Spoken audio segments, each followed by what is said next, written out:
मैंग सेना एक स्मार्ट और टॉप लेवल की वकील है और गोल्ड बॉयज आइडल ग्रुप की बहुत बड़ी फैन है। वो अपने फेवरेट मेंबर डो राय को दिल से पसंद करती है, लेकिन जब उस पर अचानक मर्डर का इल्जाम लग जाता है तो उसकी परफेक्ट इमेज खतरे में पड़ जाती है। अपने आइडल को मुसीबत में देखकर सेना खुद उसका केस लड़ने का फैसला करती है। सच की तलाश के दौरान दोनों के बीच प्यार भी पनपने लगता है, लेकिन असली सवाल ये है, क्या वो असली कातिल को ढूंढकर उसे बचा पाएगी या प्यार उसकी सोच को कमजोर कर देगा। ये कहानी एक कोरियन लड़की की है जो कोरिया में एक प्रोसिक्यूटर होती है। उसकी सबसे बड़ी आदत खुली आंखों से सपने देखना है। वो अक्सर किसी खास लड़के के साथ डेट पर जाने की कल्पना करती रहती है, लेकिन सच्चाई ये है कि आज तक किसी भी लड़के ने उसे कभी खास तवज्जो नहीं दी और न ही वो कभी किसी के साथ डेट पर गई है। फिर भी वो उसी एक अनजान लड़के के ख्वाब देखती रहती है। उसकी जिंदगी में न तो कोई लड़का है, न परिवार और न ही दोस्त। इसी वजह से उसका पूरा ध्यान सिर्फ अपने काम पर ही रहता है। आज ही वो एक बड़ा केस जीतती है। ये केस एक क्रिमिनल टेनिस प्लेयर का था जिस पर एक लड़की से छेड़छाड़ और मर्डर के आरोप लगे हुए थे, लेकिन सीना उस क्रिमिनल को कोर्ट से आजाद करवा देती है। इस फैसले की वजह से पूरे देश में लोग गुस्से में आ जाते हैं। हर तरफ हंगामा मच जाता है। लोग चिल्लाने लगते हैं और उसका विरोध करते हैं। सब कहते हैं कि वो ऐसा कैसे कर सकती है, उसने बहुत गलत किया है और पैसे के लिए एक अपराधी को आजाद करवा दिया। लेकिन सीना साफ तौर पर कहती है कि ये उसका काम है और वो अपना काम पूरी ईमानदारी और मेहनत से करती है। उसका बॉस इस जीत से बहुत खुश होता है। वो हंसते हुए कहता है कि सीना ने कमाल का काम किया है। बॉस को इस बात से कोई फर्क नहीं पड़ता कि लोग क्या सोचते या क्या कहते हैं। उनके लिए सिर्फ केस जीतना मायने रखता है। ऑफिस के दो कर्मचारी भी आपस में सीना के बारे में बातें कर रहे होते हैं। वे शायद उसे पसंद नहीं करते और इस बात से हैरान होते हैं कि आखिर उसने ये केस जीत कैसे लिया। हालांकि बाद में हमें पता चलता है कि सीना के पास एक अहम सीसीटीवी फुटेज था जिसकी मदद से उसने ये केस अपने नाम किया, लेकिन इस केस को कहानी में विस्तार से नहीं दिखाया जाता। सीना की कोई फैमिली नहीं है, इसी वजह से वो अपना सारा वक्त सिर्फ अपने काम को ही देती है। लोग उसे इसी कारण रोबोट कहकर बुलाते हैं। तभी सीना वहां आ जाती है और उनसे पूछती है, तुम लोग मेरे बारे में क्या बातें कर रहे हो। ऐसी बातें करने के बाद सभी लोग अचानक सेना को बधाई देने लगते हैं। इसके बाद सेना फिर से अपने अगले केस में लग जाती है। तभी एक एम्प्लॉई कहती है, अरे नहीं नहीं, आज तो जश्न मनाना चाहिए, काम तो कल से भी किया जा सकता है। लेकिन सेना, जो बिल्कुल रोबोट जैसी है, कहती है, टाइम वेस्ट मत करो, मुझे काम करना है। बॉस भी बोलता है कि चलो आज थोड़ा जश्न मना लेते हैं, मगर सेना को इसमें बिल्कुल भी दिलचस्पी नहीं होती। वो शांति से अपनी कार में बैठती है और अपने फेवरेट सिंगर के गाने सुनते हुए घर की तरफ निकल जाती है। यही हमें उसके फेवरेट सिंगर के बारे में पता चलता है। उसका नाम डोरायक होता है, जिसे सब डोरा कहते हैं। सेना उसकी बहुत बड़ी फैन होती है। वो हर समय उसके गाने सुनती रहती है। डोरा का एक नया गाना भी आया होता है जो इस वक्त नंबर 1 पर चल रहा होता है। सेना उसके पोस्ट देखकर इतनी खुश होती है कि उसके मुंह से लार तक टपकने लगती है। दिन भर बाहर वो खुद को एक बहादुर और सख्त लड़की दिखाती है, लेकिन जैसे ही घर आती है एक नॉर्मल सी गर्ली गर्ल बन जाती है। तभी बाहर एक लड़का आता है जिसका नाम चुंजे होता है। चुंजे उसे बियर पीने के लिए बुलाता है। सेना मना कर देती है क्योंकि वो अपने फेवरेट सिंगर की फोटो देखने में बिजी होती है। तभी चुंजे उसकी पसंदीदा बियर लेकर आ जाता है। सेना कहती है, बियर यहीं रख दो और चले जाओ, लेकिन चुंजे बोलता है कि वो तो साथ में पीने के लिए ही आया है। आखिरकार सेना उसे अंदर बुला लेती है। बियर पीते वक्त भी उसका पूरा ध्यान डोरा के पोस्ट पर ही रहता है। वो एक ही फोटो को 2 बार लाइक कर देती है और चुंजे से भी कहती है कि उसे भी डोरा को लाइक करके सपोर्ट करना चाहिए ताकि वो और आगे बढ़े। फिर हमें पता चलता है कि चुंजे असल में एक प्राइवेट इन्वेस्टिगेटर यानी जासूस है। वही सीसीटीवी फुटेज लेकर आया था जिसकी मदद से सेना ने वो केस जीता था, लेकिन इसके बावजूद लोगों ने सेना को गलत ठहरा दिया होता है। सेना अक्सर ऐसे केस लेती है जिनमें लगभग ये साबित हो चुका होता है कि क्रिमिनल ने ही जुर्म किया है, और फिर भी वो उन्हें जीत दिला देती है। मगर लोग क्या कहते हैं, इससे सेना को जरा भी फर्क नहीं पड़ता। वो डोरा की फोटो देखकर शर्मा रही होती है। चुंजे हंसते हुए कहता है, अरे इसकी फोटो देखकर पागल क्यों हो जाती हो, ये भी तो हमारी तरह एक नॉर्मल लड़का ही है। इस पर सेना कहती है, अपना मुंह बंद रख, तूने कभी किसी से प्यार किया है, ये मेरी पहली मोहब्बत है। चुंजे मजाक में बोलता है, देखो मैं भी तो अभी इसके जैसा ही दिखता हूँ। तब सेना जवाब देती है, अबे भाग यहाँ से, कभी अपनी शक्ल देखी है। और यहाँ हमें थोड़ा सा लगभग 10% तक ऐसा एहसास होता है कि चुंजे सेना को पसंद करने लगा है। अगले सीन में हम डोरा से मिलते हैं जो अपने कॉन्सर्ट में पहुंचा होता है। वहां एक फैन उस पर अचानक चढ़ जाती है और प्यार में उसे पकड़कर नीचे गिरा देती है। डोरा वहां से जैसे तैसे निकलते हुए बहुत डाउन टू अर्थ बनने की कोशिश करता है और कहता है, अरे कोई बात नहीं, ये तो मेरे फैंस हैं, मुझ पर नहीं तो और किस पर कूदेंगी। लेकिन जैसे ही वो अंदर जाता है उसका असली चेहरा सामने आ जाता है। वो अपने मैनेजर पर चिल्लाने लगता है और कहता है, ये निकम्मे लोग यहाँ क्या कर रहे हैं, बेरोजगार कहीं के, इन्हें किसने बुलाया, सिक्योरिटी डबल करो। बाहर सबके सामने वो खुद को बहुत अच्छा और देवता जैसा इंसान दिखाता है, लेकिन अंदर से वो बेहद चिड़चिड़ा होता है और अपने फैंस को बिल्कुल पसंद नहीं करता। अंदर पहुंचकर उसे ये भी पता चलता है कि आज उसका सोलो परफॉर्मेंस है, जिससे वो और ज्यादा चिढ़ जाता है। वो चिल्लाते हुए पूछता है, मेरी टीम कहाँ है, मेरी टीम को बुलाओ। वो घबरा जाता है और कॉन्सर्ट कॉस्ट्यूम देखकर और भी भड़क उठता है। गुस्से में वो वहां से जाने ही वाला होता है, तभी मैनेजर उसके सामने घुटनों पर बैठकर उससे भीख मांगने लगता है और कहता है, प्लीज मत जाओ वरना हम बर्बाद हो जाएंगे, हमारी कंपनी डूब जाएगी, इस शो में बहुत पैसे लगे हैं। आखिरकार डोरा किसी तरह मान जाता है और स्टेज पर चला जाता है जहां वो परफॉर्मेंस देता है। दूसरी तरफ सेना अपने काम में लगी होती है, लेकिन बार बार समय देख रही होती है। जैसे ही मौका मिलता है वो जल्दी से वहां से निकल जाती है। भागते हुए वो एक लड़के से टकरा जाती है जिसका नाम बियोंग होता है और वो उसी बिल्डिंग में काम करता है।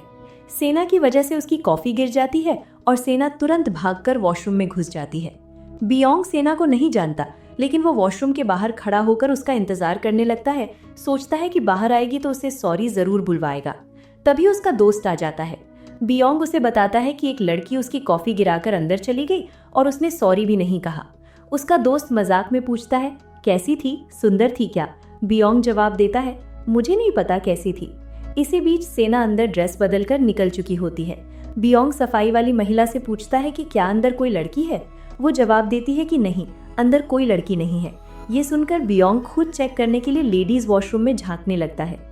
उधर बाहर सेना ने मदद के लिए चुंजे को बुला लिया होता है, जो उसे अपनी बाइक पर बैठाकर कहीं लेकर जा रहा होता है। इधर डोरा आज ऑटोग्राफ सेशन में आया होता है। वैसे तो वो अपने फैन से बहुत चिढ़ता है और अंदर ही अंदर उन्हें पसंद भी नहीं करता, लेकिन फिर भी उसके पास लगातार ढेर सारे मैसेज और कॉल आते रहते हैं। आखिर जब 10 लोग प्यार करते हैं तो 2 लोग गालियां भी देते ही हैं। ऐसे ही कुछ लोग उसे बुरा भला कहकर और ज्यादा चिड़चिड़ा बना रहे होते हैं। अगले सीन में हमें डोरा को ऑटोग्राफ सेशन में दिखाया जाता है। एक के बाद एक लड़कियां आती हैं, ऑटोग्राफ लेती हैं और वो सबका नाम पूछ पूछ कर ऑटोग्राफ दे रहा होता है। तभी एक लड़की आती है, उससे भी वो नाम पूछता है तो लड़की भड़क जाती है। वो गुस्से में कहती है कि हम इतनी बार मिल चुके हैं और तुम्हें मेरा नाम तक याद नहीं है। डोरा तुरंत सॉरी बोलता है और कहता है कि आगे से याद रखेगा। फिर पूछता है कि उसका नाम क्या है। इस पर लड़की कहती है कि नाम याद मत रखो, बस अपना नंबर दे दो, और वो टेबल पीटने लगती है। साफ तौर पर वो एक बदतमीज या फिर साइको फैन होती है। लड़की बहुत ज्यादा अग्रेसिव हो जाती है, जिससे डोरा काफी डर जाता है। आखिरकार सिक्योरिटी वाले उस लड़की को उठाकर बाहर फेंक देते हैं। उसी भीड़ में एक सुंदर सी लड़की डोरा को देख रही होती है और डोरा की नजर भी उस पर पड़ती है। उस लड़की का नाम हाइजू होता है। इसके बाद डोरा वॉशरूम में चला जाता है। वो पूरी तरह पैनिक में आ जाता है और दवाइयाँ खाने लगता है। ऐसा लगता है जैसे ऐसी परिस्थितियों से उसे पहले से ही ट्रॉमा हो और उसे पैनिक अटैक आने लगते हों। उधर बाहर सेना भागते हुए आती है और हमें पता चलता है कि वो भी यहीं आने वाली थी। चलते चलते उसका कीचेन गिर जाता है, जिसे हाइजू उठाकर उसे वापस देती है। सेना थैंक यू कहकर आगे बढ़ जाती है, लेकिन तब तक ऑटोग्राफ सेशन खत्म हो चुका होता है। चुंजे भी वहां आ गया होता है, जो सेना को सपोर्ट करता है। दोनों वहीं बैठ जाते हैं और सेना काफी उदास हो जाती है। उसे ऑटोग्राफ तो नहीं मिला, लेकिन सामने लगी डोरा की बड़ी सी फोटो देखकर वो बहुत खुश हो जाती है और कहती है कि यहाँ आना वसूल हो गया। इधर डोरा घर पहुंच जाता है और हाइजू के साथ अपनी फोटो देख रहा होता है। तभी हमें पता चलता है कि दोनों पहले कुछ समय तक एक दूसरे को डेट कर चुके थे, लेकिन अब उनका ब्रेकअप हो चुका है। इसी बीच 2 फैंस चोरी छुपे उसके घर में घुस आते हैं, जिन्हें वो धक्के मारकर बाहर निकलवा देता है और फिर जाकर सो जाता है। अगली सुबह उसका बॉस सीधे उस पर पानी फेंककर उसे जगा देता है और एक वीडियो दिखाता है। वीडियो में दिखाया जाता है कि रात को डोरा गुस्से में अपने फैंस पर चिल्ला रहा था और फैंस के बारे में उल्टा सीधा बोल रहा था। बॉस बताता है कि अगर ये वीडियो वायरल हो जाती तो डोरा का पूरा करियर खत्म हो जाता और कंपनी भी डूब जाती। बॉस को वो वीडियो दबाने के लिए वीडियो बनाने वालों को बहुत सारे पैसे देने पड़े होते हैं। ऊपर से डोरा का गाना भी नंबर 1 से गिरकर टॉप 10 पर आ चुका होता है। डोरा गुस्से में कहता है कि ये फैंस नहीं है, बल्कि स्टॉकर और क्रिमिनल हैं, जो अपना काम छोड़कर हर वक्त उसके पीछे पड़े रहते हैं। बॉस उसे समझाता है कि जो भी हो उनके सामने ऐसे रिएक्ट मत किया करो, तुम नॉर्मल इंसान नहीं एक स्टार हो। डोरा जवाब देता है कि वो नॉर्मल कैसे बने जब 10 साल की उम्र से ही वो कंपनी के लिए काम कर रहा है। वो कहता है कि उसे ये सब नहीं चाहिए। बॉस ठंडे अंदाज में बोलता है कि फिक्र मत करो, एक दिन ऐसा जरूर आएगा जब तुम्हें कोई पूछेगा तक नहीं। उधर सेना इंटरनेट कैफे में डोरा के कॉन्सर्ट की टिकट बुक करने आई होती है। टिकट पाने के लिए वो कंप्यूटर के सामने पूरा जादू टोना करती नजर आती है। जैसे ही टिकट लाइव होती है 1 सेकंड में सारी टिकट बिक जाती है। सेना का चेहरा उतर जाता है, लेकिन फिर उसे पता चलता है कि ब्लैक में टिकट खरीदने का भी एक रास्ता है। इधर डोरा भी कॉन्सर्ट के लिए निकल रहा होता है। यहाँ हमें पता चलता है कि उसकी हेल्थ बहुत खराब है और उसे किसी भी समय हार्ट अटैक आ सकता है, जिससे उसकी मौत भी हो सकती है। लेकिन डोरा को लगता है कि उसकी जिंदगी पहले ही खराब है, इससे ज्यादा और क्या ही खराब होगी, इसलिए उसे कोई फर्क नहीं पड़ता। उधर सेना ब्लैक में टिकट लेने के लिए चुंजे के साथ उसी लड़की के पास पहुंच जाती है जिसने टिकट का पोस्ट डाला था। वो लड़की टिकट के बदले पैसे मांगती है। जैसे ही सेना पैसे देती है वो लड़की पैसे गिनने लगती है। तभी चुंजे उसका वीडियो बनाना शुरू कर देता है। सेना उसे चेतावनी देती है कि ब्लैक में टिकट बेचने की कितनी बड़ी सजा होती है। ये सुनते ही वो लड़की डरकर भागने लगती है और सेना और चुंजे उसके पीछे दौड़ पड़ते हैं। उसी वक्त डोरा भी पार्किंग से अंदर जा रहा होता है। तभी एक फैन उसे देख लेती है और चिल्ला देती है।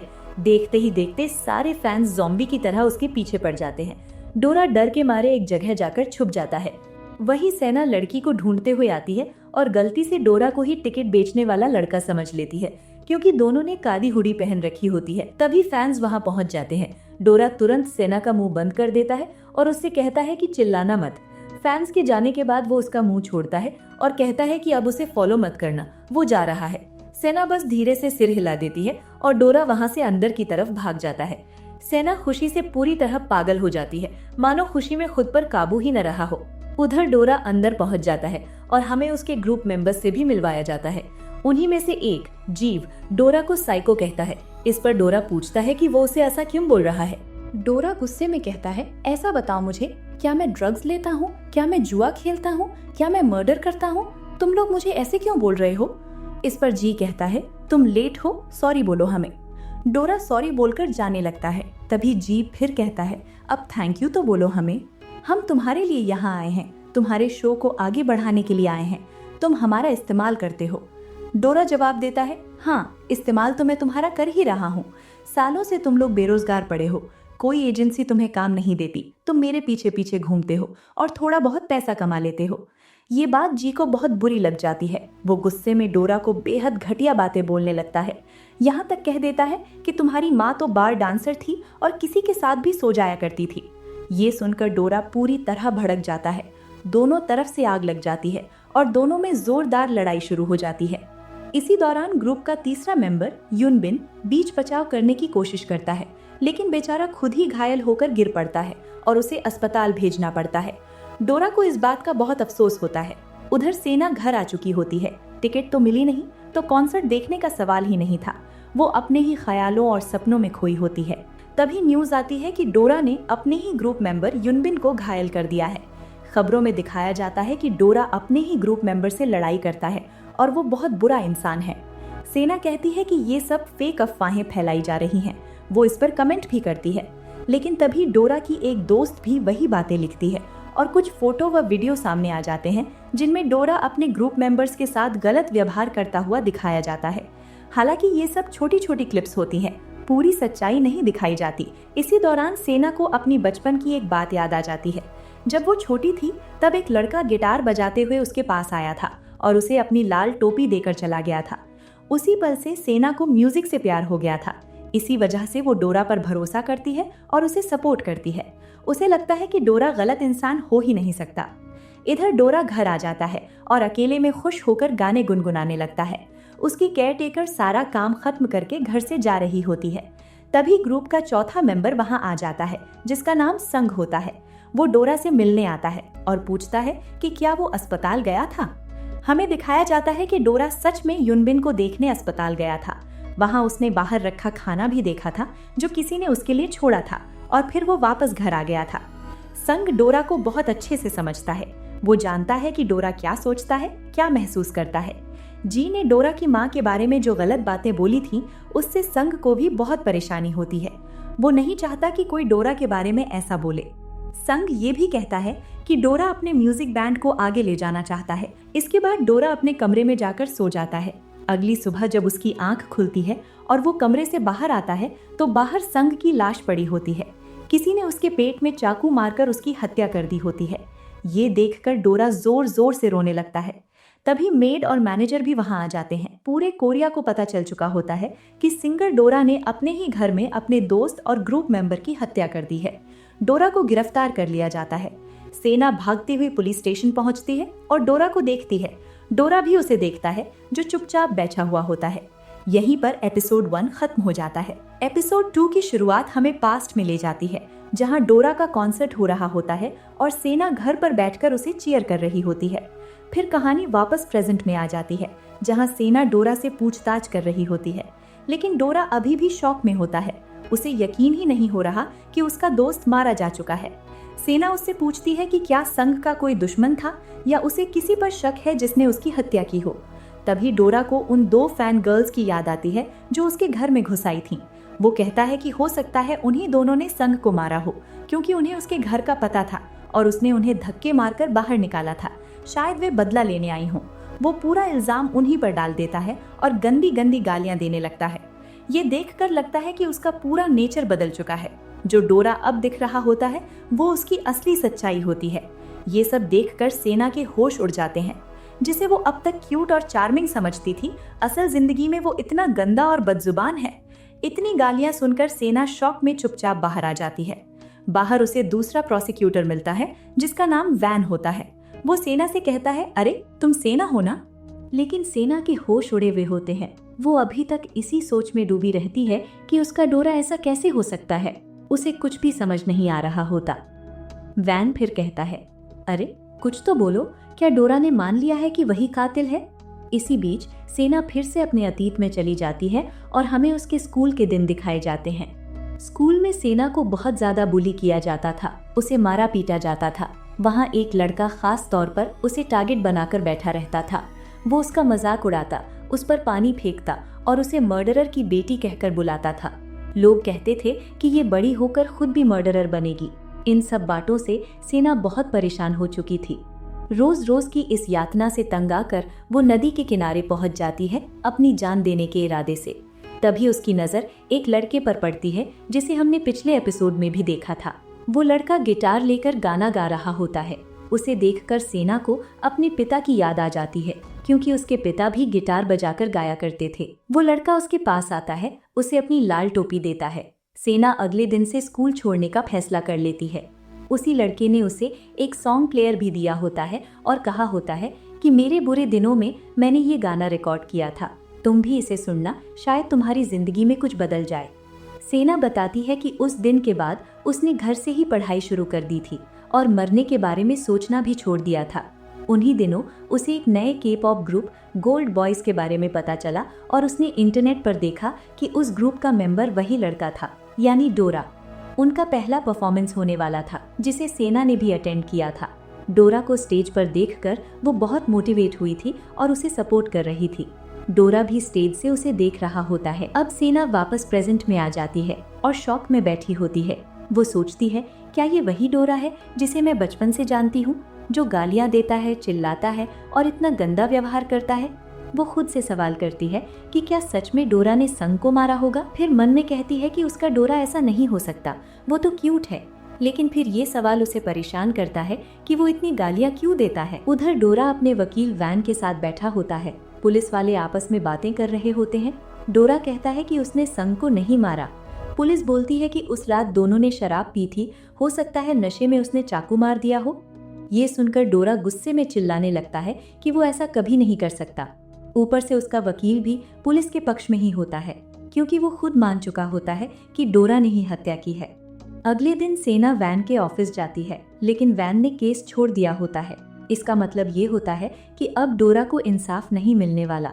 वैन सेना से कहता है कि क्या उसे पता है कि अब सामने से कौन लड़ने वाला है। वो बताता है कि लॉयर बियोंग ये केस लड़ेगा, जो बहुत पॉपुलर है और एक अमीर परिवार से आता है। वो जल्द ही पॉलिटिक्स में भी जाने वाला है, इसलिए इस केस के जरिए अपनी इमेज सुधारना चाहता है। वैन ये भी कहता है कि अगर कोई उसके ऑफिस में घुसकर उससे केस छीनने की कोशिश करता है और जीत भी जाता है तो ब्योंग उसकी पूरी जिंदगी खराब कर देगा। वो साफ कहता है कि उसे अपना करियर खत्म करने का कोई शौक नहीं है। सेना बहुत परेशान हो जाती है और सोचती है कि अब क्या किया जाए। इधर सड़कों पर डोरा के फैंस भी भीड़ लगाकर खड़े होते हैं और डोरा को इंसाफ दिलाने की मांग कर रहे होते हैं। जी को भी यही लगता है कि डोरा ने सन को नहीं मारा, लेकिन अब तक ऐसा कोई पुख्ता सबूत नहीं मिला होता। डोरा का बॉस भी पूरी तरह कंफ्यूज होता है। उसे समझ नहीं आ रहा होता कि क्या करे।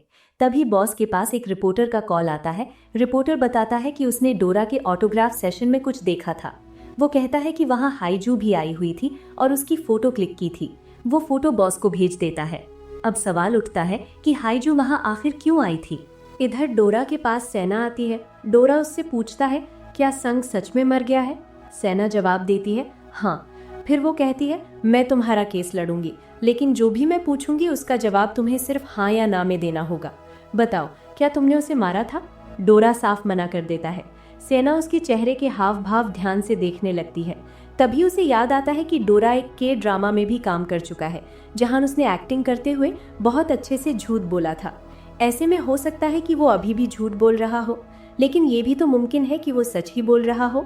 सेना अचानक एक गाना गुनगुनाने लगती है और कहती है, मुझे अपना लॉयर चुनो, मैं तुम्हें बचा लूंगी, लेकिन मेरी एक शर्त होगी।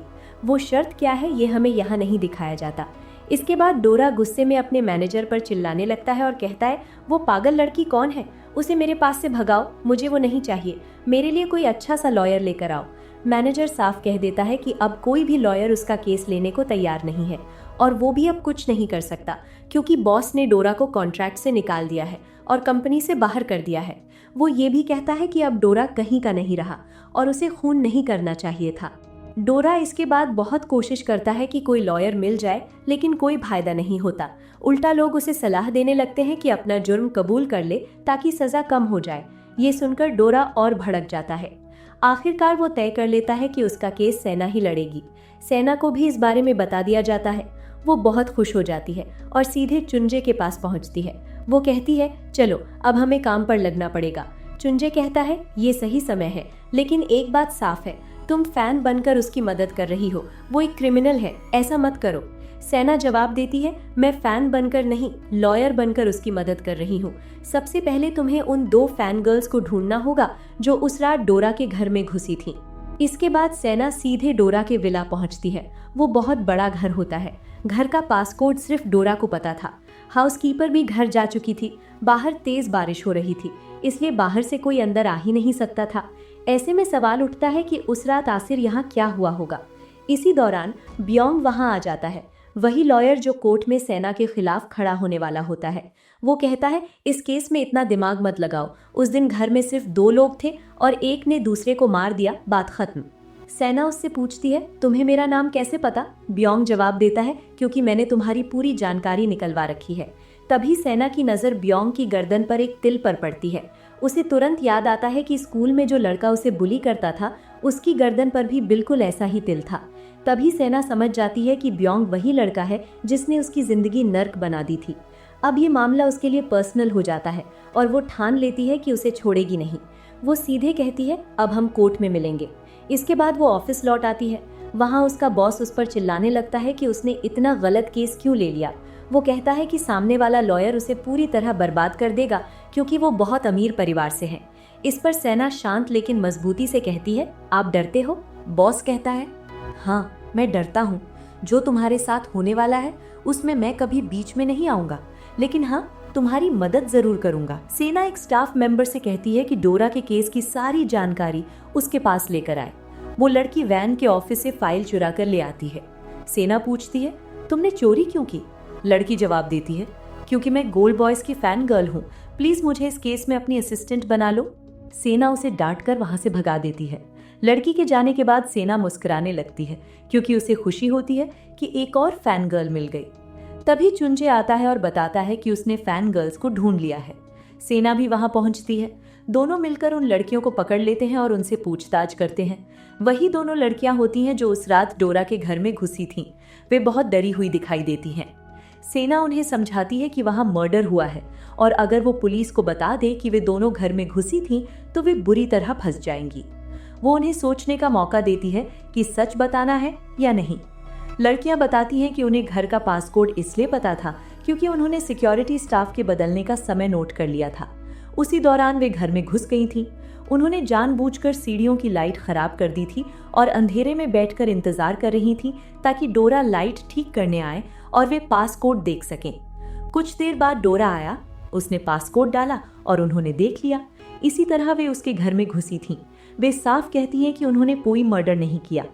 वे दोनों कहती हैं कि वो डोरा से बहुत प्यार करती हैं और उससे शादी करना चाहती हैं, दोनों ही। इस पर सेना गुस्से में कहती है, मुंह बंद करो, तुम दोनों स्टॉकर हो। इधर डोरा को कोर्ट ले जाया जा रहा होता है। सेना उससे कहती है, तुम अपना सिर नीचे क्यों रखे हो, ऊपर रखो। नीचे रखोगे तो सबको लगेगा कि तुम गिल्टी हो। सिर उठाकर कहना कि तुमने उसे नहीं मारा। कोर्ट में डोरा यही कहता है कि उसने अपने दोस्त को नहीं मारा। इसके बाद सेना पूरी तरह पर्सनल मोड में आ जाती है। वो कहती है कि बियोंग का दावा था कि घर में सिर्फ 2 लोग थे, लेकिन ये गलत है। उस रात 2 फैन गर्ल्स भी घर में घुसी थीं। फिर वो कहती है कि मौके पर कोई सबूत इसलिए नहीं मिला क्योंकि बाहर तेज बारिश हो रही थी और हो सकता है सारे सबूत मिट गए हों। कोर्ट में ऐसा कोई पुख्ता सबूत नहीं होता जिससे ये साबित हो सके कि डोरा ने ही अपने दोस्त की हत्या की है। इसी वजह से डोरा को जेल नहीं भेजा जाता। उसे छोड़ दिया जाता है जब तक कि कोई टीम ठोस सबूत लेकर नहीं आ जाती कि उस रात असल में क्या हुआ था। केस अभी भी चलता रहता है। बियोंग इस फैसले से बहुत भड़क जाता है क्योंकि वो अपनी इमेज सुधारना चाहता था, लेकिन सेना ने सब खराब कर दिया। वो सेना को धमकाने लगता है। सेना शांत अंदाज में कहती है, हार जाओगे, फिक्र मत करो। फिर वो डोरा से कहती है, अब घर जाओ। क्या मैं किसी को कॉल कर दूं जो तुम्हें लेने आए? तुम्हारा अपना कौन है? लेकिन डोरा का तो कोई अपना होता ही नहीं है, इसलिए सेना खुद ही उसे छोड़ने निकल पड़ती है। चुंजे भी साथ होता है। रास्ते में वे देखते हैं कि सड़क पर लगे डोरा के पोस्टरों पर लोगों ने मर्डरर लिख दिया होता है। ये देखकर तीनों के होश उड़ जाते हैं और बहुत बुरा भी लगता है। सेना डोरा को उसके घर छोड़कर चली जाती है, लेकिन घर के अंदर जाते ही डोरा को अच्छा नहीं लगता।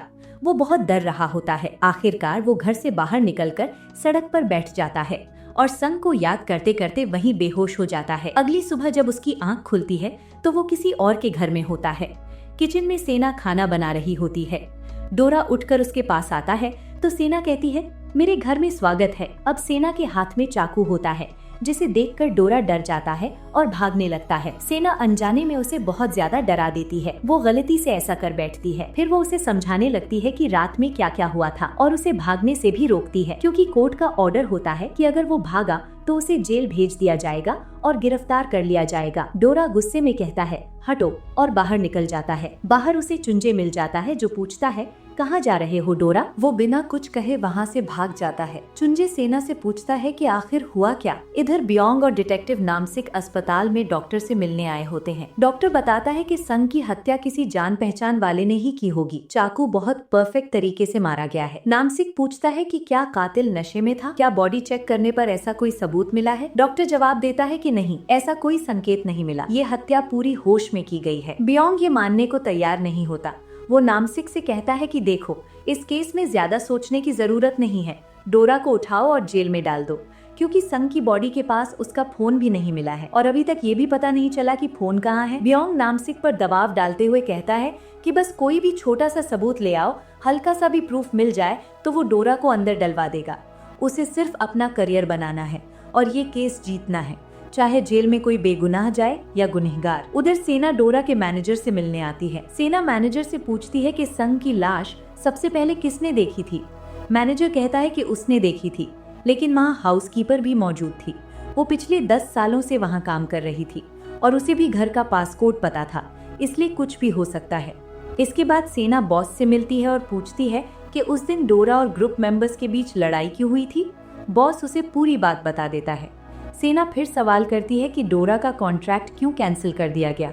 बॉस कहता है कि ऐसा कुछ नहीं किया गया है, उन्होंने सिर्फ फेक न्यूज फैलाई है ताकि इन्वेस्टर्स का प्रेशर न बढ़े और शेयर होल्डर्स पैसे वापस न मांगे। इसी दौरान गोल्ड बॉयज की बाकी मेंबर्स भी वहां आ जाते हैं। उन्हें सामने देखकर सेना अंदर से बहुत खुश हो जाती है, लेकिन ऊपर से खुद को प्रोफेशनल बनाए रखती है। वो उनसे उस दिन की लड़ाई के बारे में पूछती है। जी कहता है कि वहाँ कोई लड़ाई नहीं हुई थी और तंज कसते हुए बोलता है, तुम तो वही घटिया लॉयर हो ना जो क्रिमिनल्स को बचाती है। डोरा को नहीं बचा पाओगी, वो मरेगा क्योंकि वो खूनी है। ये सब सुनकर सेना अंदर ही अंदर परेशान हो जाती है। जाते हुए वो सोचती है कि के-पॉप आइडल्स ऑन स्क्रीन कितने क्यूट दिखते हैं, लेकिन पीछे से कितना बदतमीज व्यवहार करते हैं। ऊपर से सब मिलकर डोरा को फंसाने की बातें कर रहे हैं। इस वक्त डोरा की साइड में कोई भी नहीं है। इसी बीच रेडियो पर डोरा की माँ का इंटरव्यू चलने लगता है। वो डोरा को कोस रही होती है। उधर डोरा अपने बॉस के पास अपने कॉन्ट्रैक्ट की बात करने जाता है। वो कहता है कि संग उसका दोस्त था और वो उसे मार ही नहीं सकता। वो बॉस से उस पर भरोसा करने की गुजारिश करता है। बॉस कहता है कि उस रात क्या हुआ ये तो उसे खुद ही पता होगा। फिर वो बताता है कि उसकी माँ ने उसके नाम पर लोन लिया है और अभी तक चुकाया नहीं है। अगर पैसे नहीं भरे गए तो बैंक उसका घर और कार जब्त कर लेगा। बॉस ये भी कहता है कि मीडिया में उसकी माँ डोरा के खिलाफ गलत बातें बोल रही है। वो सिर्फ इतना कर सकता है कि उन इंटरव्यूज को वायरल होने से रोक दे।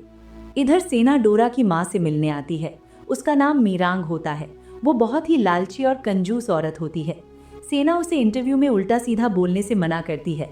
मीरांग कहती है कि वो अपने बेटे को अच्छे से जानती है और उसी ने खून किया होगा। वो सेना से कहती है कि उसे पैसे दो तभी वो चुप रहेगी, क्योंकि इंटरव्यू वाले उसे पैसे देते हैं। इस पर सेना गुस्से में कहती है कि डोरा ने अपने बचपन में एक गाना लिखा था जिसमें उसने अपना दर्द और दुख बयां किया था। आज उसे देखकर उसे यकीन हो गया है कि वो गाना बिल्कुल सच था। वो मीरांग को घटिया औरत कहती है और चेतावनी देती है कि आगे से डोरा के बारे में कुछ भी बोला तो वो उस पर केस कर देगी। जैसे ही सेना बाहर निकलती है, चुंजे कॉल करके बताता है कि डोरा भाग गया है और उसका कोई अता पता नहीं चल रहा। सेना कहती है कि जल्दी से उसे ढूंढो और उसकी लोकेशन निकालो।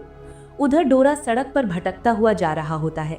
तभी 3 बदतमीज टीनेजर्स उसे पकड़ लेते हैं। वे उसके जूतों को देखकर कहते हैं कि ये तो गोल्ड बॉयज के जूते हैं। वे डोरा को पहचान लेते हैं और उसे बुली करने लगते हैं। वे उसके जूते छीनने की कोशिश करते हैं और उसकी वीडियो भी बनाने लगते हैं। जब डोरा उनका खून फेंक देता है तो तीनों मिलकर उसे बुरी तरह मारते हैं और उसके जूते लेकर भाग जाते हैं। तभी सेना वहां पहुंच जाती है और उन लड़कों से पूछती है, ये जूते कहाँ से लाए तुम? ये किसके जूते हैं? तीनों लड़के उससे बदतमीजी कर रहे होते हैं, लेकिन तभी चुंजी आकर उन पर हाथ साफ कर देता है। वो उन्हें अच्छी तरह मारता है और डोरा के जूते भी वापस ले लेता है।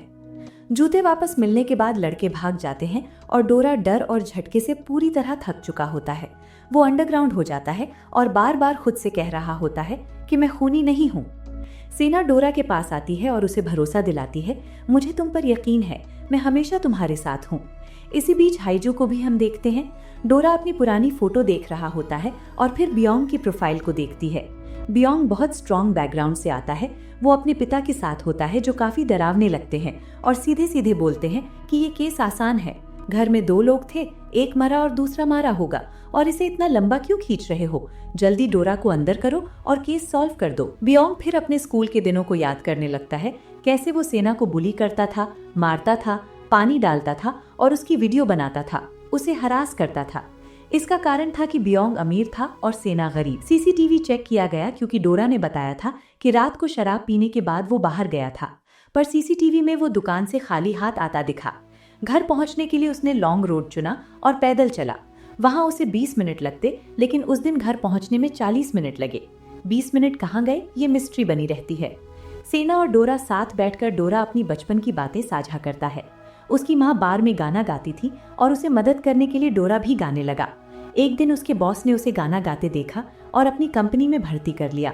डोरा स्टार बन गया, लेकिन इसके लिए उसे अपनी पुरानी सिटी छोड़नी पड़ी।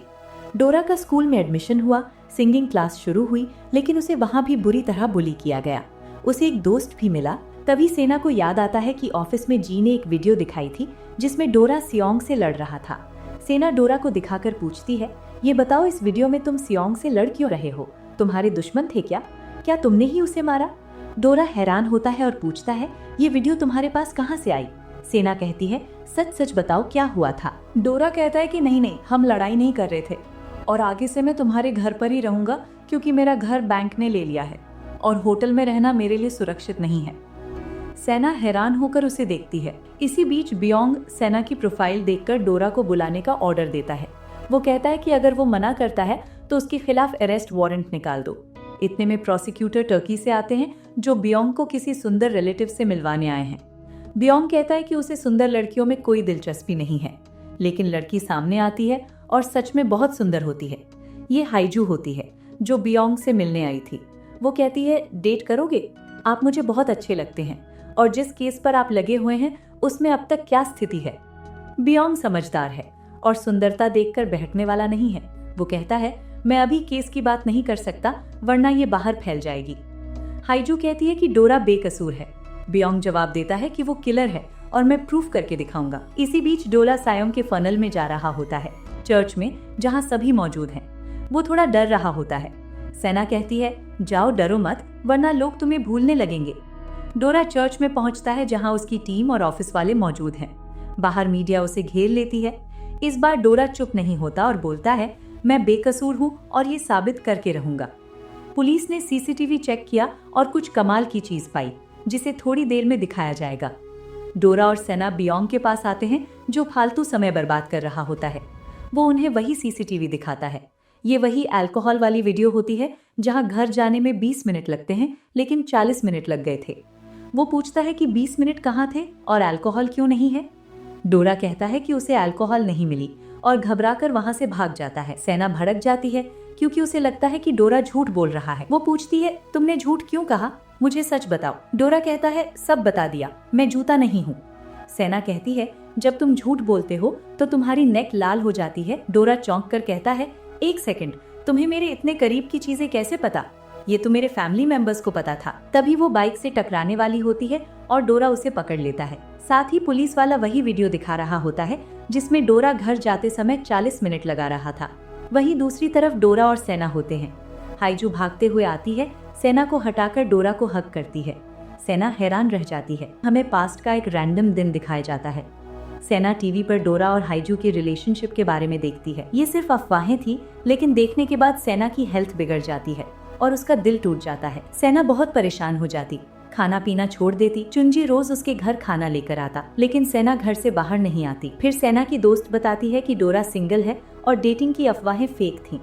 डोरा खुद कहता है कि वे सिर्फ अच्छे दोस्त हैं। अब प्रेजेंट में वही सीन शुरू होता है। सेना सोचती है ये वही लड़की है जिसके साथ डोरा के अफवाह वाले एडिटिंग रूमर जुड़े थे। तभी रिपोर्टर चुपके से फोटो लेने आता है। सेना जल्दी से उसे कार में बैठा देती है। हाइजू डोरा का हाथ छूने की कोशिश करती है, लेकिन डोरा मना करता है।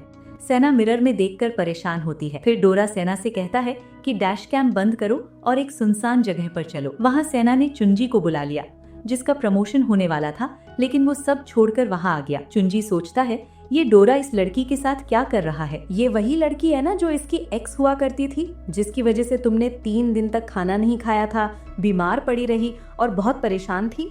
डोरा एक पॉपुलर आइडल है। वो कई लड़कियों के साथ बैठता होगा, घूमता होगा, शायद सोता भी होगा। तुम ऐसे आदमी को अपना दिल क्यों दे रही हो? सेना गुस्से में उसे घूरने लगती है। उधर डोरा हाइजू से कहता है, डरो मत, तुम्हारा नाम बीच में नहीं आएगा, मैं कभी तुम्हारा नाम नहीं लूंगा। हाइजू बोलती है, चुप रहो, मैं तुमसे इस वजह से मिलने नहीं आई थी, बस ऐसे ही मिलने आई हूँ। डोरा साफ कह देता है, मुझे तुमसे नहीं मिलना, यहाँ से चली जाओ। तभी हाइजू कहती है, मैंने उस रात जी को डॉर्मेट्री की तरफ जाते देखा था, लेकिन पूछताछ में उसने पुलिस को बताया कि वो उस रात हॉस्पिटल में था, यानी जी ने झूठ बोला था। अब शक ग्रुप के मेंबर जी पर भी जाने लगता है, जो पहले से ही बदतमीज है और अक्सर डोरा से लड़ता रहता है। इसके बाद डोरा सेना के पास आता है। सेना पूछती है, ये वही लड़की है ना जिससे तुम उस रात घर जाते वक्त मिले थे? तुमने मुझे ये बात क्यों नहीं बताई? डोरा जवाब देता है, ये जरूरी नहीं है, इस केस से इसका कोई लेना देना नहीं है। फिर वो कहता है, मुझे कहीं जाना है, तुम प्लीज हाइजू को सही सलामत घर छोड़ देना। इतना कहकर वो चुंजे की बाइक उठाकर चला जाता है। बेचारा चुंजे वहीं खड़ा गुस्से में चिल्लाता रह जाता है। दूसरी तरफ नामसिक बियोंग को वही वीडियो दिखा रहा होता है जिसमें हाइजू की कार अचानक तेजी से आकर डोरा के सामने रुकती है, जैसे उसे टक्कर मारने वाली हो।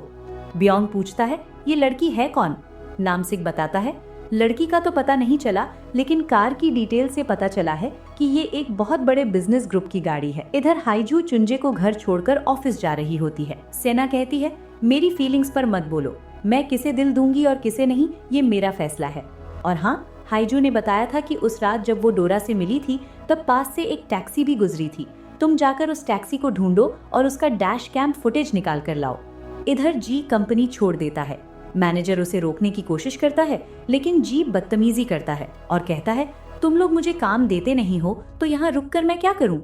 तभी यूमिन उसे समझाने आता है। जी उसे भी कहता है, तुम भी ये कंपनी छोड़ दो, यहाँ तुम्हें कुछ नहीं मिलने वाला। इतने में डोरा वहाँ आ जाता है और जी से पूछता है, मर्डर वाली याद तुम कहाँ थे? हॉस्पिटल में थे या कहीं और? जी चौंक कर बोलता है, इसका क्या मतलब है? तुम मुझ पर शक कर रहे हो? खूनी तुम हो, बच नहीं पाओगे। यूमिन कहता है, जी उस रात हॉस्पिटल में ही था, मैंने खुद देखा था। इतने में डोरा और जी के बीच लड़ाई शुरू हो जाती है। मैनेजर डोरा को बाहर ले जाकर शांत करता है। डोरा कहता है, जी उस रात हॉस्पिटल में नहीं था, वो मेरे घर के पास था। मैनेजर जवाब देता है, मुझे नहीं पता वो कहाँ था, वैसे तुम आजकल रहते कहाँ हो? डोरा तंज मारते हुए कहता है, अपने घर में रखोगे क्या मुझे? ये कहकर डोरा वहाँ से चला जाता है। दूसरी तरफ सेना ऑफिस में होती है। कार में उसने साफ देखा था कि डोरा किस तरह हाइजू को देख रहा था। उसे लगता है कि शायद ये सच्चा प्यार था, लेकिन फिर सवाल आता है, अगर ऐसा था तो ब्रेकअप क्यों हुआ? और फिर डोरा उससे इतनी नफरत क्यों करने लगा कि ना तो उससे मिलना चाहता है, ना ही उसका हाथ छूना चाहता है। सेना जरूरत से ज्यादा ओवरथिंक करने लगती है। बाहर खड़े ऑफिस के कर्मचारी ये देखकर सोचते हैं कि बेचारी केस के दबाव में पूरी तरह पागल हो गई है। तभी वही कर्मचारी आती है जो डोरा की फैन है। वो एक न्यूज आर्टिकल लेकर आती है। दरअसल रिपोर्टर बेक ने जो फोटो ली थी वही फोटो प्रिंट होकर आर्टिकल में छप गई होती है, डोरा और हाइजू की। ये देखते ही डोरा घबराकर सेना को कॉल करता है और कहता है कि किसी भी तरह वो आर्टिकल हटवाओ। सेना कहती है, रुको मैं अभी कोशिश करती हूँ।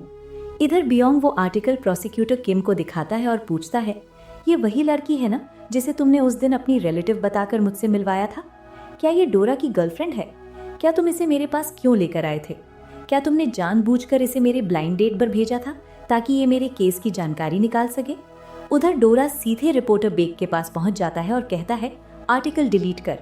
बेक ठंडे अंदाज में बोलता है, नहीं करूंगा। वो कहता है, मेरे सामने बैठकर भीख मांग, तब सोचूंगा जैसे तुमने पहले किया था। फिर हमें एक फ्लैशबैक दिखाया जाता है। रिपोर्टर बेक ने हाइजू और डोरा की आपत्तिजनक तस्वीरें खींच ली थी और उन्हें ब्लैकमेल करके पैसे मांग रहा था। डोरा कहता है, मैं पैसे क्यों दूं? मैं उससे प्यार करता हूँ, इसमें गलत क्या है?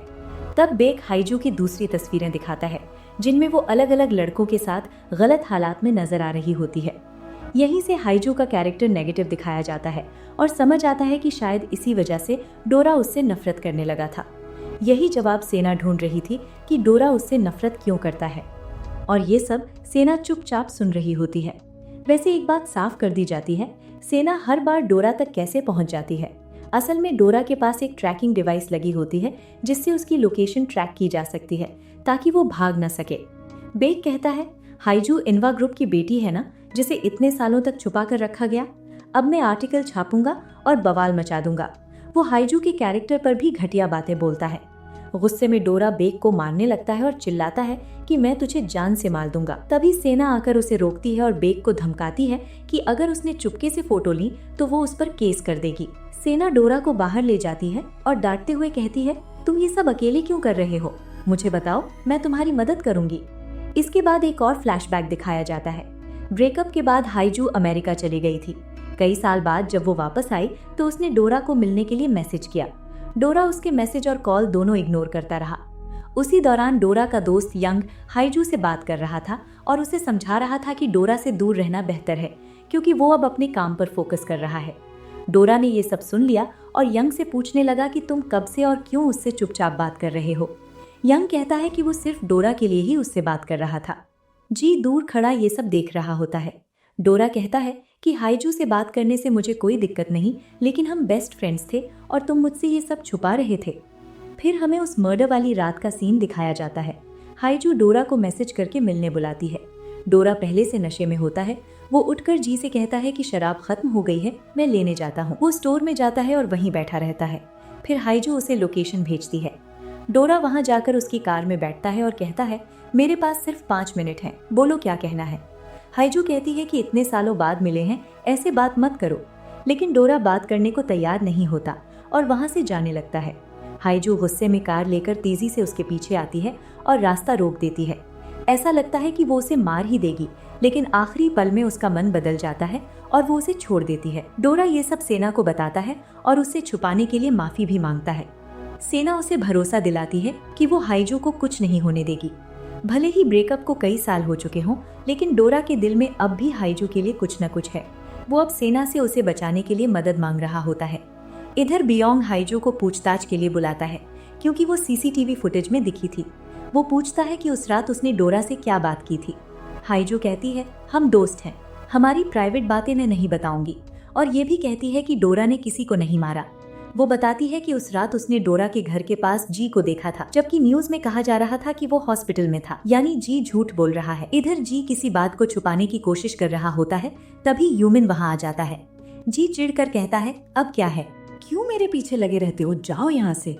यूमिन बोलता है क्या हुआ, संगम की मौत के बाद तुम अजीब बिहेव करने लगे हो, तुम्हें तो संगम और डोरा की दोस्ती से भी बहुत जलन होती थी। जी कहता है अभी डोरा बहुत घटिया है, उसकी बातों में मत आया करो। इसी बीच सेना घर आती है। डोरा कपड़े बदलते हुए दिखाई देता है, जिसे देखकर सेना शर्मा जाती है और कहती है क्या हो रहा है ये सब। डोरा कहता है अरे नॉक करके आना चाहिए था ना तुम्हें। सेना जवाब देती है अरे मेरा घर है, मैं क्यों नॉक करूंगी। फिर वो कहती है मैं हाइजू को इस केस से बचाने और बाहर निकालने के लिए बहुत मेहनत कर रही हूँ और कर भी लूंगी। डोरा बोलता है वैसे हाइजू बता रही थी कि उसने जी को मेरे घर के आसपास देखा था। सेना कहती है ठीक है, मैं इस बारे में सोचूंगी कि क्या करना है। डोरा घर में इधर उधर घूमने लगता है। घर में ज्यादा सामान नहीं है, फ्रिज भी खाली है। दीवार पर सेना का परिवार वाला फोटो टंगा होता है। डोरा के टेबल पर एक नोट रखा होता है। डोरा खूनी नहीं है, यानी सेना उसे पूरा भरोसा देती है कि उसने किसी को नहीं मारा। इसी बीच चुंजे के घर सेना आती है। यहाँ बता दूं कि शायद ये लोग एक ही बिल्डिंग में रहते हैं, 2-3 फ्लोर वाली। ऊपर सेना रहती है, नीचे चुंजे, इसलिए लोग आते जाते रहते हैं। काफी जल्दी जूनिया ने टैक्सी की वीडियो निकाल ली होती है। सेना सोचती है कि हम अपने फेवरेट आइडल को ऑन स्क्रीन देखते हैं, कितने खुश हैं, कितने क्यूट हैं, कितनी अच्छी चीजें करते हैं, लेकिन उनकी असली लाइफ में क्या चल रहा होता है हमें कभी पता नहीं चलता। सेना याद करती है कि पहले वो कितनी खुश थी, डोरा के पोस्ट लाइक करती थी, गाने सुनती थी, उसे इमेजिन और फील करती थी, लेकिन अब घर में होते हुए भी वो उसे कितना दूर लग रहा है। सेना अपने घर आती है। डोरा सो चुका होता है। वो उसे देखती है और कहती है मैं तुम्हें बहुत पसंद करती हूँ, मैं जल्दी सब कुछ ठीक कर दूंगी। अगली सुबह डोरा की आंखें खुलती हैं। सेना ने उस पर ब्लैंकेट डाल दिया होता है और घर में नहीं रहती। खाना रखा होता है और एक नोट भी, खाना खा लेना, भूलना मत, मैं चेक करने आऊंगी। तभी चुंजा आता है मेल प्रोडक्ट लेकर, साबुन और शैम्पू, वही जो आर्मी लोग यूज करते हैं। सेना ने उसे सुबह सुबह उठाकर धमकाया था कि जब डोरा उठेगा ये सब दे देना। प्रोटीन भी है क्योंकि डोरा आजकल काफी वीक हो गया है। डोरा पूछता है सेना तुम्हारे घर रात को आई थी। चुंजा बोलता है हाँ आई थी। डोरा पूछता है वैसे तुम्हारा और उसका क्या रिश्ता है। चुंजा कहता है अबे पागल हो गया क्या, कोई रिश्ता नहीं हमारा। डोरा चुपचाप नहाने चला जाता है। चुंजे ने नोट देखा, खाना खा लेना वरना मैं चेक करने आऊंगी। वो घर आकर चॉकलेट निकालकर खा बैठता है। फिर फ्लैशबैक दिखाया जाता है। चुंजी अपनी फैमिली मेमोरियल पर होता है, उदास खड़ा। तभी एक लड़की ब्लैक ड्रेस में आती है और वही चॉकलेट देती है। ये माना जा सकता है कि ये सेना ही है और ड्रेस शायद उसके पेरेंट्स की मौत की वजह से पहनी थी। यहीं पर दोनों पहली बार मिले थे। यहाँ एक लव ट्रायंगल बनता है। चुंजी उदास बैठा है क्योंकि वो बचपन से ही सेना के लिए सब कुछ करता आया है।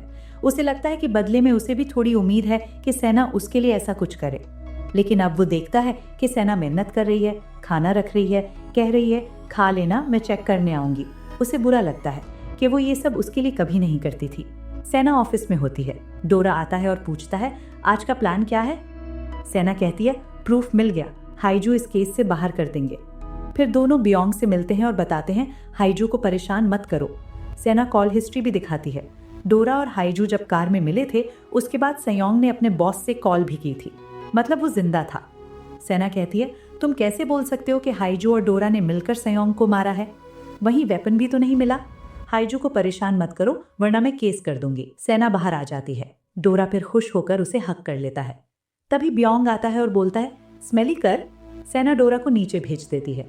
बियोंग कहता है तुम वही हो ना स्मेली सेना, स्कूल में सब तुम्हें बुलाकर बोलते थे तेरे में से गंदी स्मेल आती है, पानी डालते थे उस पर।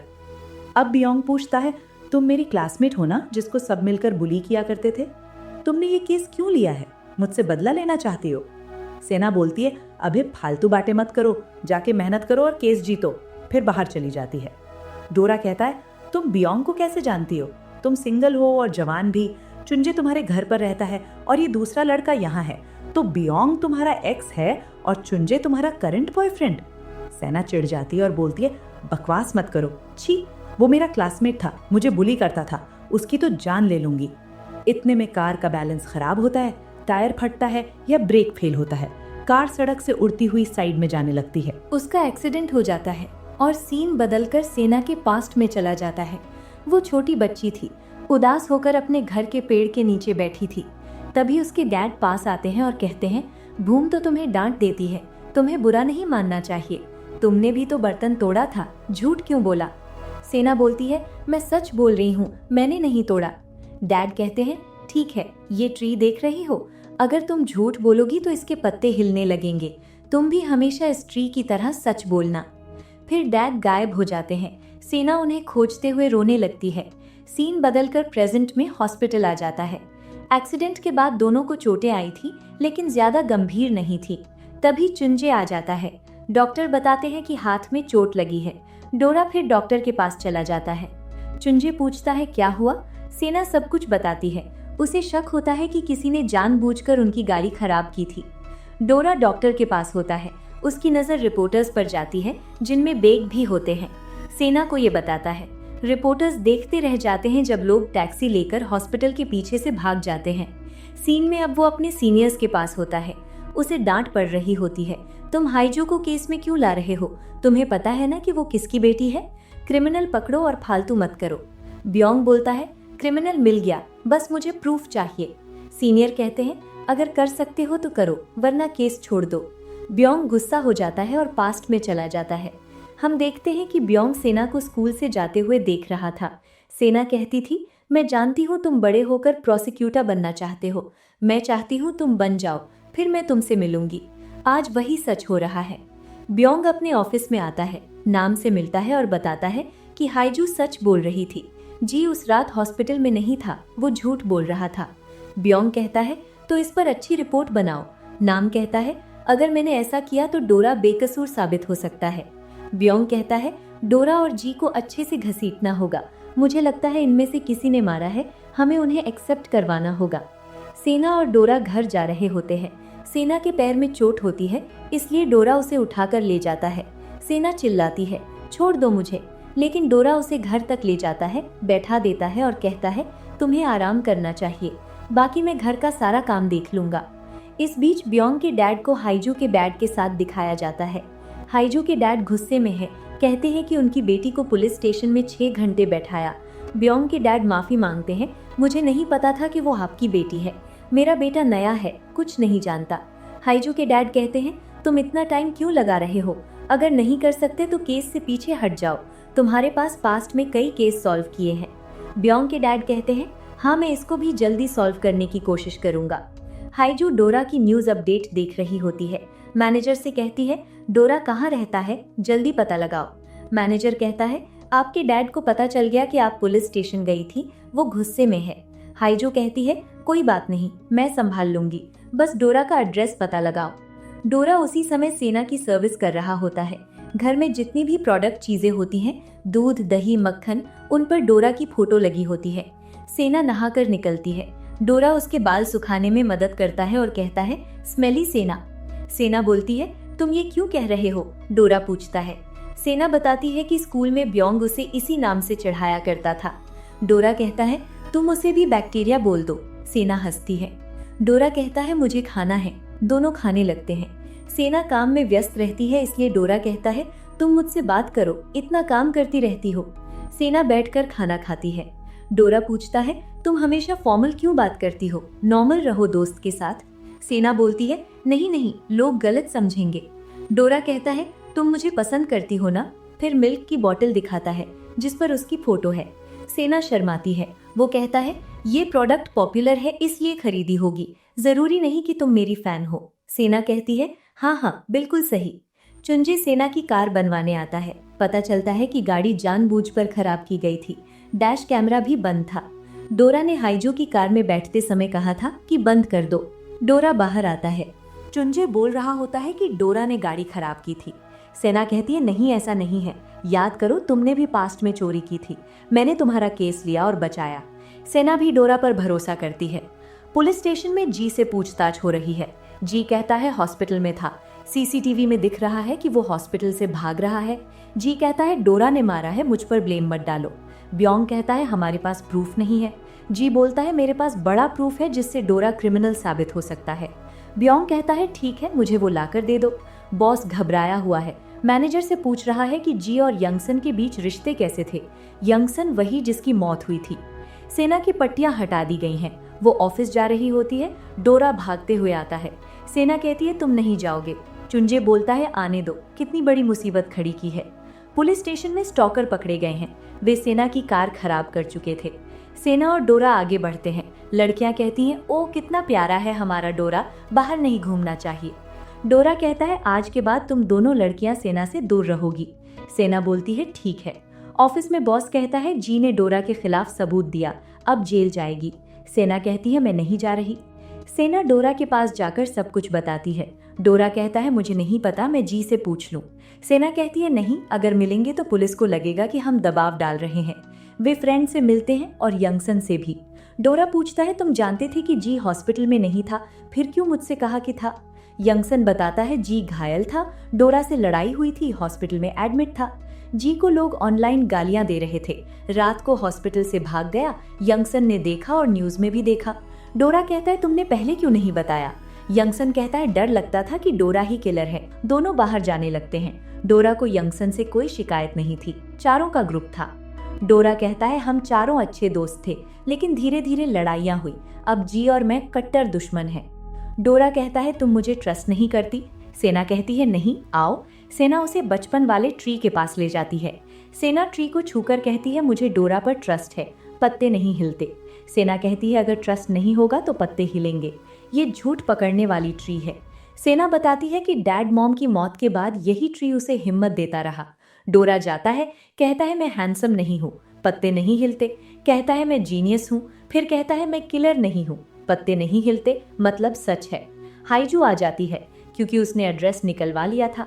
सेना और डोरा साथ में देख हाइजू शॉक हो जाती है। डोरा हाइजू का हाथ छोड़कर सेना का हाथ पकड़ लेता है और कहता है हाइजू तुम्हें यहाँ से चले जाना चाहिए। हाइजू हैरान रह जाती है। डोरा हाइजू को डांटते हुए कहता है तुमने मेरा लोकेशन कैसे पता लगाया, तुम मेरा पीछा क्यों कर रही हो, तुम्हें ऐसा नहीं करना चाहिए। हाइजू जवाब देती है मैं तुम्हारी फिक्र करती हूँ। डोरा साफ बोलता है हमारा ब्रेकअप हो चुका है तो तुम चली जाओ। हाइजू कहती है वो टाइम खराब था, मुझे डर लग रहा था, इसलिए मैंने तुम्हारी मदद नहीं की थी। अब मैं आ गई हूँ, मैं तुम्हारी मदद करना चाहती हूँ, मैं तुम्हें बचाऊंगी।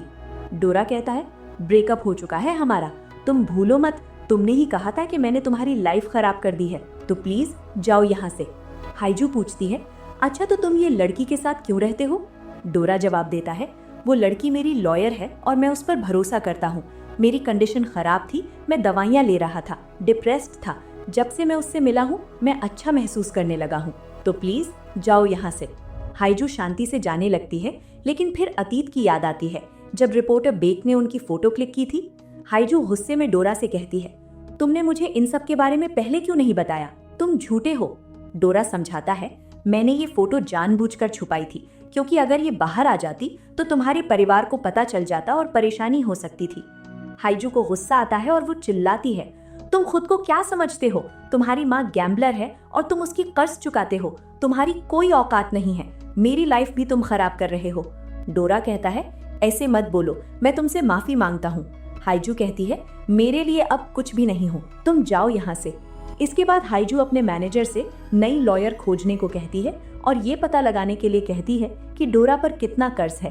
वहीं हाइजू याद कर रही होती है कि डोरा ने उसके सामने किसी का हाथ कैसे पकड़ा था। तभी डोरा आ जाता है और दरवाजा लॉक कर देता है। बाहर से कहता है मुझे यहीं रहना है, मुझे यहाँ अच्छा लगता है, तुम मेरी मदद कर रही हो और मैं हमेशा तुम्हें सपोर्ट करूंगा। अगले दिन दोनों ऑफिस जा रहे होते हैं। सेना सलाह देती है लॉयर के सामने जितना पता है उतना ही बोलो, अतिरिक्त कुछ मत बोलो और गुस्सा बिल्कुल भी मत करना। फिर प्रोसिक्यूटर ऑफिस आते हैं। जी कहते हैं डोरा किलर है। डोरा चिल्लाने लगता है। जी कहते हैं देखो देखो कैसे एनिमल की तरह चिल्लाता है, ये जानवर बन जाता है, सॉन्ग के साथ भी ऐसे ही लड़ता था और उसने उसे मार डाला। ब्योंग कहता है तो तुम डोरा, तुमने एक एजेंसी के साथ कॉन्ट्रैक्ट साइन किया था और उन्होंने तुम्हारे और तुम्हारी मॉम के अकाउंट में बहुत पैसे डाले। जी बोलता है हाँ, डोरा ने ऐसा किया था और सॉन्ग ने मना किया था कि तुम दूसरी एजेंसी ज्वाइन मत करो। ब्योंग कहता है इसी वजह से डोरा ने सॉन्ग को मार दिया। हम एक पास्ट सीन देखते हैं। जी हॉस्पिटल में एडमिट था और सॉन्ग उससे मिलने आया। सॉन्ग ने बताया डोरा दूसरी एजेंसी ज्वाइन कर रहा है। जी कहता है देखो वो धोखेबाज है, उसे तो न्यूज में लाऊंगा। सॉन्ग कहता है नहीं ऐसा मत करो, अभी कंफर्म न्यूज नहीं है।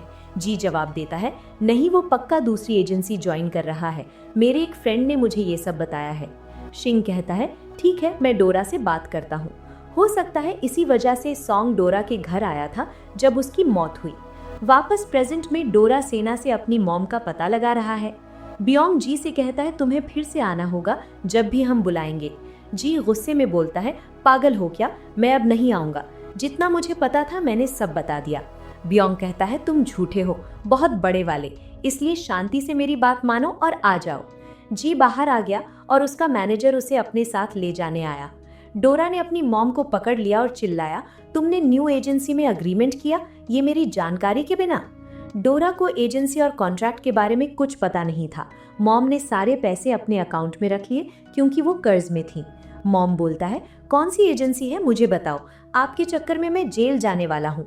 मॉम कुछ नहीं बोलती क्योंकि बियोंग ने पहले ही मना किया था। डोरा से कहा गया अपना जुर्म कबूल कर ले, शांति से, थोड़े दिनों की सजा मिलेगी। सेना से भी रिक्वेस्ट है कि समझाओ इसे। डोरा गुस्से में मॉम को भगा देता है और जाने लगता है। सेना उसे ऊंची बिल्डिंग में लेकर आती है जहां एंड इन ग्रुप बॉयज की फोटो लगी होती है। सेना कहती है हो सकता है लोग तुमसे नफरत करें लेकिन तुम्हारे फैंस बहुत हैं, तुम्हें उनके लिए हिम्मत नहीं हारनी, तुम्हें कमबैक करना होगा। मैनेजर जी के साथ होता है और डांटता है तुम प्रोसिक्यूटर ऑफिस क्यों जाते हो, मत जाया करो वहां।